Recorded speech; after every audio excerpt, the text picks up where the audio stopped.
What about Surrender 4? This is the big one. And I think the Minister himself earlier this year said, don't worry, chaps. No plans for any form of youth mobility scheme. Well, it turned out the Minister was right, because some clever person rebadged it. I've got an idea. Let's call it a youth experience scheme. Well, I'm sure it's a lovely experience. But when you're 30 years old, are you still a youth? Or is it a middle-aged experience scheme? And during the negotiation, I can see what will happen, because this hasn't been concluded. This will become an old age experience scheme. And then what will happen? Is that someone will say, but hang on, if it's an old age experience scheme, we haven't got workers in the care homes to look after the old age people from the EU who've come over to our glorious care homes. So then we'll have to have more freedom of movement and independence, because this is still open-ended. We don't know the age of the youth experience scheme.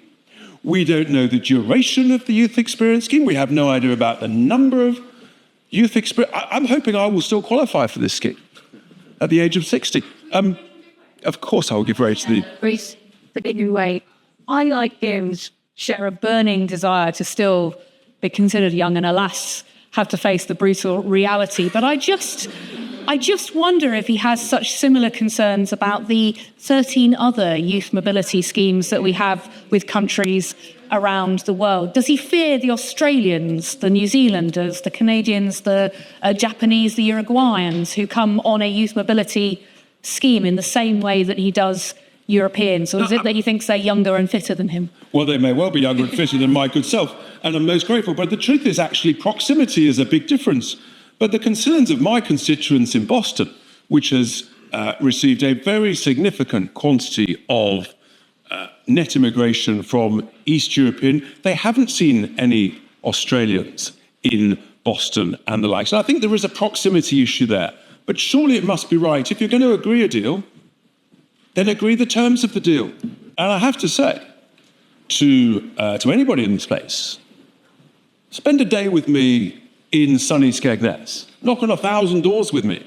And I promise you, not a single door.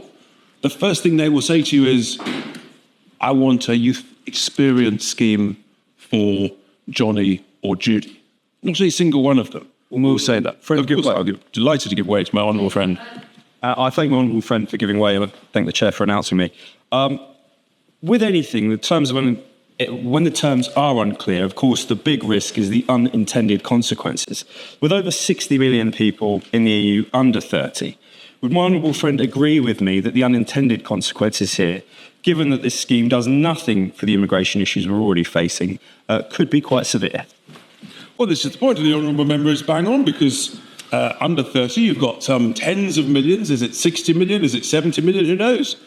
But it is a sizable number. And we know that we have huge pressure on our housing.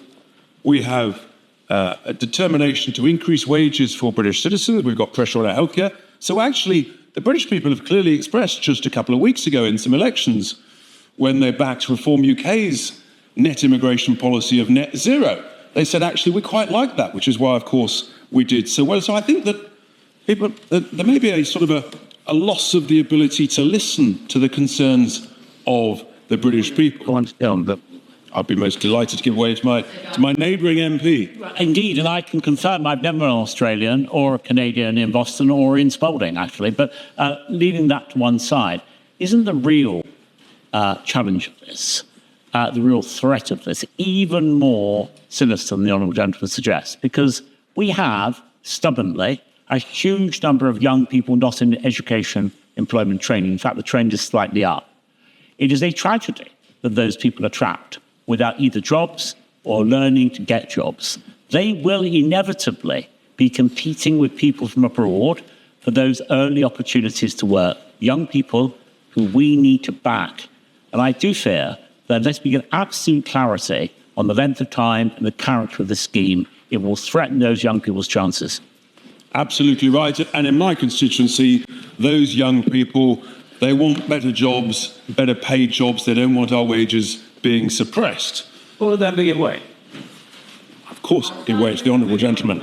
Give way. We've talked a lot about European young people wanting to come to the UK. What about the many British young people that would like to go to Europe, to Berlin, to Paris, to Milan? Those people from Boston and Skegness that would like to study overseas. What does he say to those people? Well, as I was just mentioning earlier, you'd be most welcome. Come and knock on 1,000 doors with me in Boston or Skegness, and I promise you, I don't think any of them will be rushing out. That's not their primary aim. Their primary aim is to get a good job here in this constituency.